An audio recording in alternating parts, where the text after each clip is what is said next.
Good day, will you please introduce yourself? Good day, sir, madam. My name is Maria Cecilia Mendoza, 28 years old, 5 and 1 inch tall, high school graduate. I'm a single and currently residing at Santo Niño, Gapan City. Okay, tell me about your working experience. I work as housekeeping to Mr. and Mrs. Jason Yap in 6 months. What are the duties and responsibilities as a housemaid? My duties and responsibilities as domestic helper is to manage all the household chores, washing and ironing clothes, and taking care of baby. Do you know how to take care of a newborn baby? I know how to take care of newborn baby by feeding milk every 3 to 4 hours, birth the baby after feeding, change diaper, send the baby to sleep by singing lullaby. Okay. What will you do if your employer's baby crying for a long time? I will check the diaper if it is wet, or I'll check if the baby is hungry. But if the baby is still crying, then I will inform my employer that the baby is crying for a long time already. Okay. Are you willing to take care of an elderly or an aged person? Yes, madam. I am willing to take care of an elderly person since I have my grandparents. I take care of them like my special one by the helping them to take the food and medicine. Okay. How would you handle a naughty children?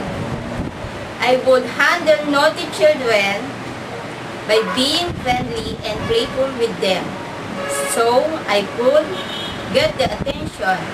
I'll sing with them, teach them good manners and right conduct, reading books together, and giving them love and care. Do you know how to cook? I know how to cook Filipino food like tinola, sinigang, and many others. I also know how to cook simple Chinese food like steamed fish, fried rice, noodles, soup, and I'm very much willing to learn more. Can you operate an electrical appliances? Yes, madam. I know how to operate electric appliances like washing machine, vacuum cleaner, floor polisher, oven toaster, microwave oven, and others. Most of the employers in Hong Kong speak Cantonese. Are you willing to learn their language? Yes, ma'am. I'm very much interested to learn Cantonese language so that I could fully understand my employers, especially to the elders. Okay. Your duties in Hong Kong will be doing all the household chores and at the same time taking care of children. So how could you handle this situation?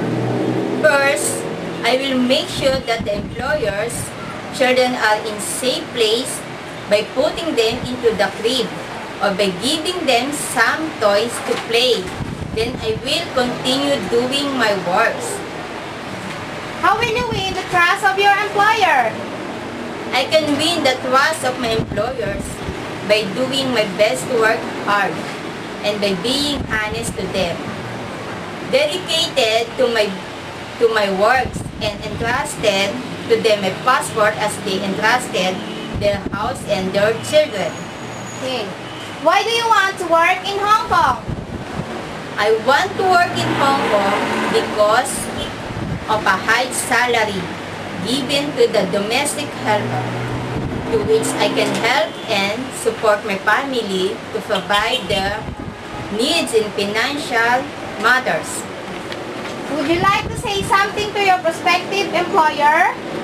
Sir, madam, if you will give me the opportunity to work as your helper, I promise that I will work hard, be obedient, loyal, and trustworthy, and I promise to finish my to finish my 2 years contract without causing any problem. Thank you, Sir, Madam, and God bless.